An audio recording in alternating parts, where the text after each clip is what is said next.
Hey everyone! In this video we're going to look at 6 of the top image to 3D AI models and compare how well they do at generating a game-ready version of this character here. We'll be testing models from Meshy, Tripo, Hunyuan, and Trellis. Our evaluation categories are going to be try count, mesh fidelity, texture quality, accuracy to the original image, and rigging and animation quality. I'm going to rate each model from 1 to 10 in each category, and at the end we'll see which one comes out on top. Let's get started. Alright, we're starting off here with the Trellis 2 model, and I'll be using 3D AI Studio for all these tests, by the way, since it gives access to a lot of different models in one place. And since we're focusing on game-ready assets, I'll generally be choosing lower resolution and lower poly options whenever they're available. So I've pulled the resulting model into Blender here to take a closer look. Now, since Trellis didn't have any low poly options, you can see right away that the try count is extremely high at almost 500,000 polygons, which obviously isn't ideal for a game-ready asset, so for try count I'm going to give this one a 2 out of 10. Next up we're going to look at the mesh fidelity, and what we're really looking for here is how did small details like the fingers and the face and things come out. You can see the fingers are a little attached there. It's not terrible, but certainly not perfect, so I'm going to give this one a 7 out of 10 for the mesh fidelity. And then next we're going to look at the texture, and this one didn't come out terrible again. You can see some artifacts, some bleeding, but overall it pretty closely matched what we were looking for here, especially around the hands and fingers, so I'm going to give it an 8 out of 10 on the texture. And then the next thing we're going to look at here is the accuracy. So this is going to be the resemblance to the original image. And this one did not look very similar, especially in the face. So I'm going to give this one a 5 out of 10 on accuracy. And yeah, we're going to go ahead and look at the animation now. So I rigged this in AccuRig, and you can see here the knees are definitely distorted. It does not look like it really worked too well at all, to be honest, which is a little surprising given the high poly count especially. So for this one I'm going to give the animation quality a 2 out of 10 on the Trellis model here. And next up we're going to take a look at the Hunyuan 3.1 Pro model. So this one does not have a low poly option, unlike the 3.0 one, which we'll take another look at in just a sec. We're going to keep PBR materials off and just let the face count default to whatever it decides it wants to. And so again here we're pulling this model into Blender, and you can see right away it's a very, very dense model. We're looking at about 500,000 triangles. So for the triangle count, I'm going to give this another 2 out of 10. It's not game ready. Again, we're looking at game readiness here, so that's a little bit high. For the mesh fidelity, the fingers actually turned out quite well. I think you can see they're clearly separated. The geometry is nice. The face looks pretty good, so we're going to give that a 9 out of 10. Now for textures here, you can see there's a lot of bleeding and distortion around the fingers, and we'll take another look at the face here. So it's not terrible, so we'll give it an 8 out of 10. For accuracy, this one looked pretty similar to the original image that we came up with. The face, the hair, the silhouette, everything looked very similar, so we're going to give that one a 10 out of 10 on accuracy. And then for animation quality, this looked pretty good. You can see smooth motions. There's no shearing or distortion in the joints or anything like that.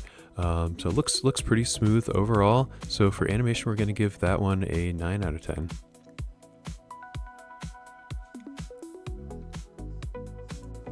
Alright, next up is going to be Hunyuan 3.0, and so this is the predecessor to 3.1, but I wanted to include this one because it does include a low poly option, as well as a quadrilateral quad trimix for the polygon type, and I've had pretty good success with this one in the past, so I kind of wanted to see how it stacked up against some of these other models. So as you can see here, this is the first one where we've really got a solid try count, somewhere on the 12K mark. Very acceptable for pretty much any game type of asset. And we'll zoom in on the geometry here a little bit, and I'm going to give this one a 9 out of 10 because the geometry looks solid. The triangle count is very low. So it looks pretty good. Now let's take a closer look at the mesh fidelity here. And again, we're looking at fingers, the geometry to see if they're, smushed together or anything like that. And they look pretty good, honestly. So for this one, I'm going to give it an 8 out of 10. Pretty solid especially for that low of a triangle count. So yeah, let's go ahead and take another look at the texture. And again, you're kind of seeing a pattern with a lot of these models where the texture looks okay. There's, some distortion, some bleeding and things like that. Obviously, you'd want to clean this up if you wanted to make it a truly game ready asset. It looks similar to the original image, but we're going to give that one a 7 out of 10. And then for accuracy, let's take a look at how it compares to the original image over here that we used to generate. And it's relatively similar. It's got some differences, especially in the face a little bit, and some of the textures around the arms and the legs. So we're going to give this one a 6 out of 10 in terms of accuracy. And then let's pull it over here into Unity and take a look at animations. So relatively smooth. I'm not seeing a ton of shearing, but you can see it's a little blocky around some of the joints, and especially in the shoulders and armpit area.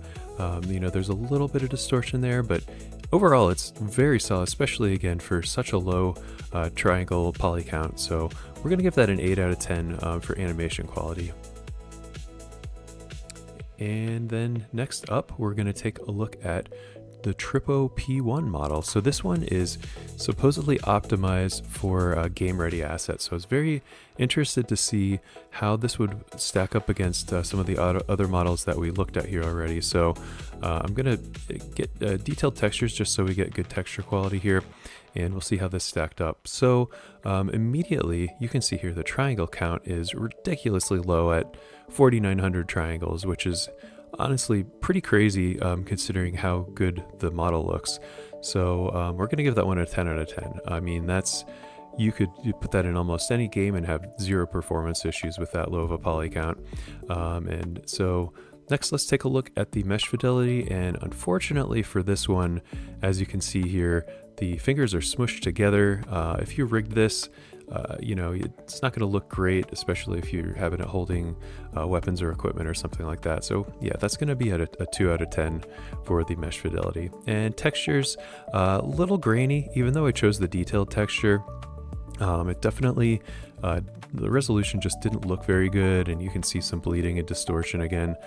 So that's a 7 out of 10. And then for accuracy, we're taking a look here, comparing it to the original image, and it looks pretty similar, to be perfectly honest. So for that one, I'm going to give it an 8 out of 10. And let's go ahead and take a look at the animation quality.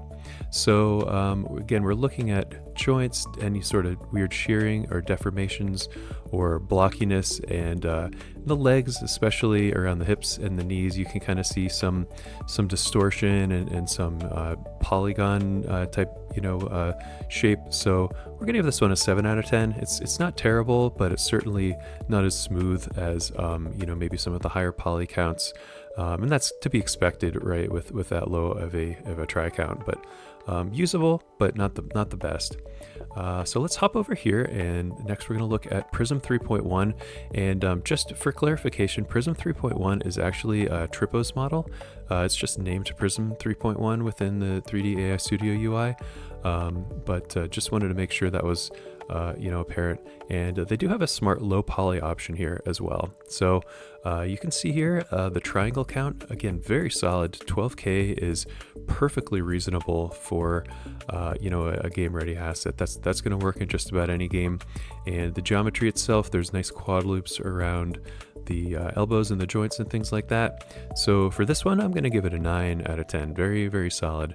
Now, as far as mesh fidelity goes, again, we're looking here at the quality of small details like the fingers and the hands and things like that. One of the fingers looks a little crooked, but none of them are attached or webbed or anything like that. The face, it's a little blocky. Again, this is a low poly count model, so we're not expecting perfection here. But overall, this is very solid, especially for the tri count. So we're going to give that an 8 out of 10. Now, textures here, there's some artifacts kind of around the eyes there, some distortion, a little bit of bleeding. between some of the different areas of textures. Nothing unlike what we've seen from some of the other models. This just seems to be kind of the status quo for a lot of these image to 3D model gens at this point, but overall pretty solid, and I'm going to give that one an 8 out of 10. As far as accuracy goes, let's take a look here, do a side-by-side comparison to the original image. This looks really similar, so I'm going to give it a 9 out of 10. And then for animation quality, again, we're looking here at, the joints, the shoulders. You can see there's a little bit of distortion around the shoulders, under the armpits and things like that. A little bit of blockiness around the knees and whatnot, but overall not bad at all. Again, especially for such a low poly count. So we're going to give it a 7 out of 10, but overall very solid, usable, not perfect, but certainly workable for a lot of different types of games. And then we're going to take a look at Meshy as our last model here and see how it stacks up. So I'm going to choose the quad topology here for Meshy, and we've been disabling PBR textures just to keep things simple, and they do have this low poly option again, which is nice. So we're going to see how Meshy stacks up with all of the other models that we just took a look at here. So pulling it into Blender, taking a look at the try count, and for some reason, even with the low poly, I got 322k triangles, which was a little surprising. Maybe I didn't set the configuration right, but we're going with what it gave us. So the try count here is going to be a 2 out of 10. 300k is just a little bit much for most game assets. The mesh fidelity, it's not terrible. You can see there's a little bit of like webbing between some of the fingers there, but for the most part, it looks pretty decent. Certainly, if you wanted to spend a little time cleaning it up, it wouldn't be bad at all. So we're going to give that one a 7 out of 10.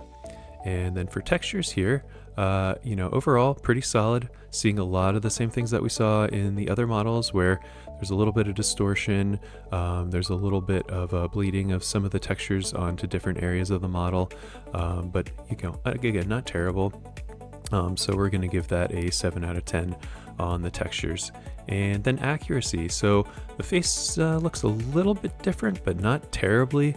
Everything else looks really, really similar though. The coloring, the silhouette and things like that. So we're going to give that an 8 out of 10 on accuracy. And then finally, for animation here, we're going to take a look and see how this one looks now. Keep in mind, this is very high poly. So, we're not seeing any distortion, any weird blocky polygonal shapes around the knees or the hips or the joints. The shoulders look good, the armpits look good. This is real solid in terms of animation quality. So for this one, we're going to give it a 9 out of 10. And so let's take a look at our final results here. So in 6th place, we have Trellis coming in at a 24 out of a possible 50 total points. Not terrible, but certainly not great either. In 5th place, we've got Meshy 6, which came in at 33 out of 50 points. So you go, again, not terrible. And then Tripo, just slightly higher than Meshy at 34 out of 50. This is their game ready model, so low poly, but had some issues with it. The Hunyuan 3.0, the low poly version, we had a 38 out of 50, and then the 3.1, we actually also had a 38 out of 50. So those two kind of tied each other. So I guess the additional poly count sort of offset some of the other issues that we saw in the 3.0 model. And then coming in at number 1, which I was actually kind of surprised about, was the Prism 3.1 model. I'd been using Tripo P1 and Hunyuan 3.0 for a lot of my asset generations recently, and the Prism 3.1 actually came through pretty well. So one thing I wanted to mention before wrapping up here is that Game Ready doesn't really have one universal definition. There isn't some magic polygon count or black and white rule that automatically makes a model usable or unusable. It really depends on the type of game you're making, how many assets are going to be on the screen at once, the art style, the target platform, and the hardware that you're aiming for. A model that works perfectly fine in one project might be way too heavy for another, while a higher poly model might be totally acceptable if it's a hero character or only appears occasionally. So the goal of this comparison wasn't to declare one strict standard, but to compare how practical these models are for real game development workflows. Hopefully this gives you a better idea of which tools might fit your own project. So thanks for watching, and I'll see you in the next one.